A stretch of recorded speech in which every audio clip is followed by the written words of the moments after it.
Lathe factory. This is my largest of the lathes, and I found out this lathe is not straight.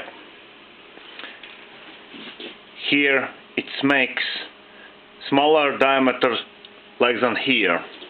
So, and I know how much it is so, and I should to change the gearbox like so.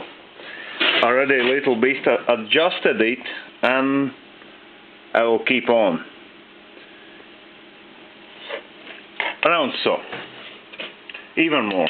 And later I get a test piece or testing tool. I set there in the bore in the cone. I set the tool like this in the tool post, and I check how right it is.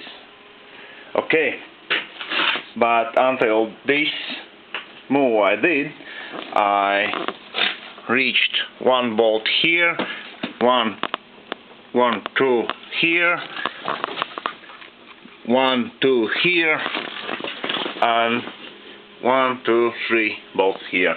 Also for finding bolts, I drained gearbox, but it was not necessary. Okay.